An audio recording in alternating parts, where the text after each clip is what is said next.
Halo guys, David sini dan iQOO 15R.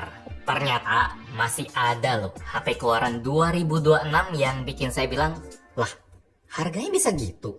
Mantep. Coba ya, saya ceritain spek utama dari HP ini, terus Anda tebak harganya.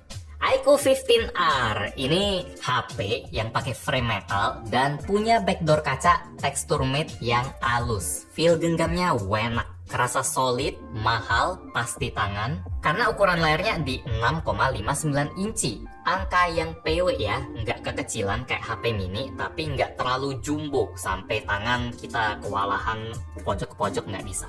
Dimensinya masih enak di 8,1 mili, beratnya 206 gram, itu juga bikin dia kerasa solid berisi, dan desainnya juga asik. iQOO 15R berani tampil beda lewat motif kotak-kotak yang kelihatan unik, tapi nggak alay. Bentukan kameranya juga lucu, framenya ngotak, tapi susunan lensanya rebahan. Ini ingetin saya sama HP Nothing Phone 2A gitu. Sekarang ada 4A juga, desainnya sama. Layarnya 144 Hz AMOLED, resolusi 1,5K yang brightness-nya super tinggi, kelihatan terang pas dipakai outdoor, tapi bisa sopan di tempat gelap. Bisa ngeredup sampai 1 nits aja biar nggak terlalu silau. Baterainya juga pecahin rekor se-Indonesia pas video ini dibuat karena kapasitasnya sampai 7.600 mAh. Lumayan ngejutin sih karena ukuran HP ini kan nggak gede-gede banget ya. Layarnya di 6,59 inci loh. Yang lain yang 6,9 inci pun nggak segede ini baterainya. Daya tahan baterainya bener-bener awet, luar biasa badak. Sesuai sama kapasitas jumbonya. Saya pakai buat GPS koneksi seluler, arah pergi 35 menit cuma ngurang 5%. Arah pulang sekitar 40 menit, ngurangnya 4%. Nonton YouTube koneksi WiFi sejam cuma ngurang 2%, biasanya bisa 4-5%. Buat main game berat kayak Genshin cuma ngurang 8% setting highest. Biasanya kalau HP standar bisa belasan persen. Ngecas di HP ini juga ngebut parah sampai 100 watt. Colok setengah jam udah hampir keisi 60%. Dan nggak sampai sejam udah penuh 100%. Gokil banget baterainya. Dan buat jurus pamungkas ultinya, iQOO 15R pakai mesin monster lewat chipset Snapdragon 8 Gen 5 yang skor Antutunya diklaim sampai 3,5 jutaan di websitenya. Itu klaim mereka, entah dapat dari mana. Soalnya pas saya udah masukin ke kulkas pun dapatnya tetap 3,1-3,2 juta aja, udah mode monster. Emang bukan chipset terbaik yang ada elit-elitnya, ini polosan aja 8 Gen 5. Skor benchmarknya selisih 20%-an, tapi dia udah sangat cukup buat mentokin segala jenis game. Dari MLBB bisa 144 FPS. Yap, 144, bukan 120 lagi. Bisa dilihat di data grafik ini 144 FPS.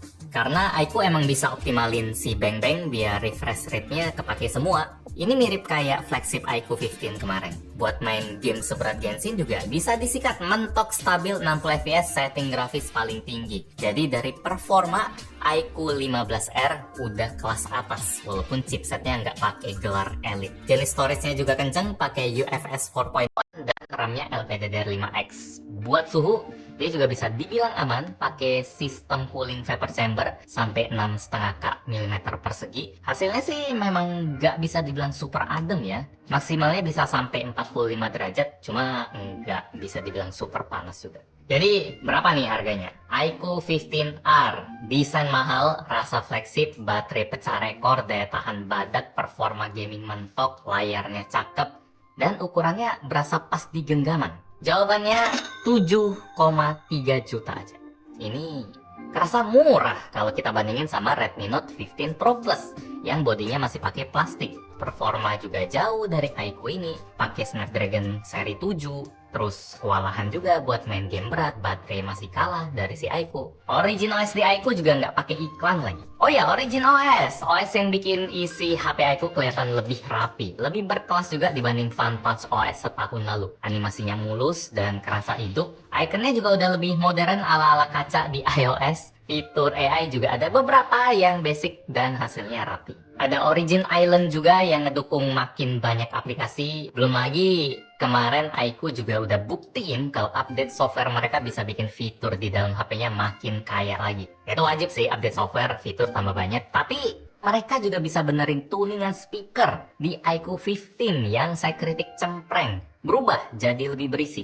Nah, iQOO si 15R ini speakernya juga cempreng nih. Tolong di-upgrade biar lebih enak didengar ya. Beda banget soalnya. Kesan pertama saya sama HP ini, wah banget lah.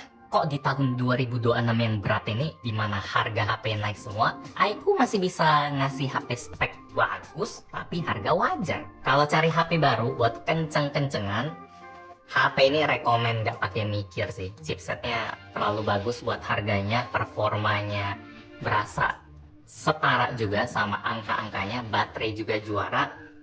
Tapi nggak ada HP yang sempurna ya. Anda boleh skip iQOO 15R kalau Anda cari kamera terbaik di kelas harga segini. Soalnya kameranya cuma ada dua saja. Kamera utama 50 megapiksel dan kamera ultrawide 8 megapiksel. Hasil fotonya nggak bisa dibilang jelek ya. Ini udah oke buat kebanyakan orang. Foto tetap terang dengan warna yang enak dilihat, bahkan buat foto pas malam-malam pun hasilnya kerasa lumayan rapi. Bagian yang kurang enak di mata saya lebih ke sharpeningnya aja yang agak over. Rasanya lumayan diproses kayak kamera yang kurang pede sampai fotonya kelihatan sedikit kasar. Cuma kalau dilihat sekilas, mata kita nggak rewel, kamera iQOO 15R udah nyenengin banget buat dipakai jepret ini, jepret itu.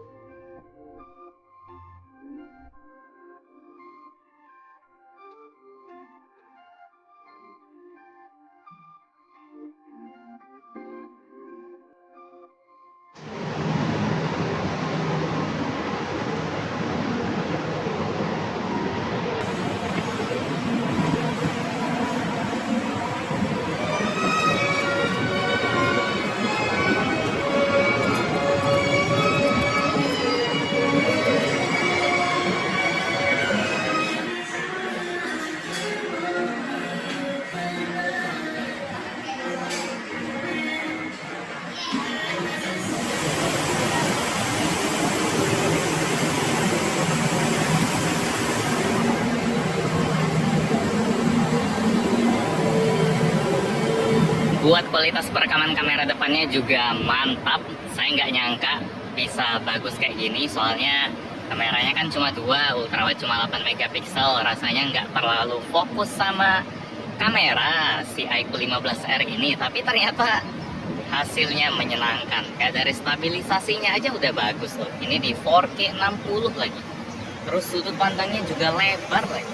Jadi stabilisasinya nggak ngorbanin sudut pandang jadi sempit cuma muka doang, atau nurunin resolusi kayak HP-HP mid-range yang lain sebagian lah, yang 45 juta biasanya masih ada kompensasi. Ini udah kayak paket lengkap gitu, stabil, tajam, dan kurang dynamic range saja. Putih semua langitnya, kita harus fokusin ke awannya atau langitnya baru berasa. Cuma ini udah memuaskan buat sebuah HP yang performanya super tinggi kayak iQOO 15R ini. Jadi kalau kita fokus sama kamera iQOO 15R ini aja, nggak perlu dibandingin sama yang lain, rasanya oke. Tapi di harga kayak gini, masih ada beberapa HP yang kameranya lebih bagus lagi. Kayak ini, ada Realme 16 Pro Plus. Hasil fotonya lumayan beda. Apalagi kalau kita pakai buat zoom ya, iQOO kalah karena Realme 16 Pro Plus udah punya kamera khusus buat zoom. Kamera utamanya juga udah 200 megapiksel. Belum lagi nanti bakal ada HP favorit warga, Samsung A57 yang entah kapan launching di Indonesia, tapi harusnya udah deket-deket sih, udah hampir setahun dari A56. Terus ada Vivo V70 saudara iQOO yang harusnya lebih fokus di kamera. Jangan lupain juga Xiaomi 15T yang kameranya tetap cakep. Harganya di 7 jutaan sama kayak iQOO. Saya belum tahu sih harga Realme 16 Pro Plus atau Samsung atau Vivo di berapa, soalnya belum launching resmi. Tapi harusnya nggak sampai 10 juta sih.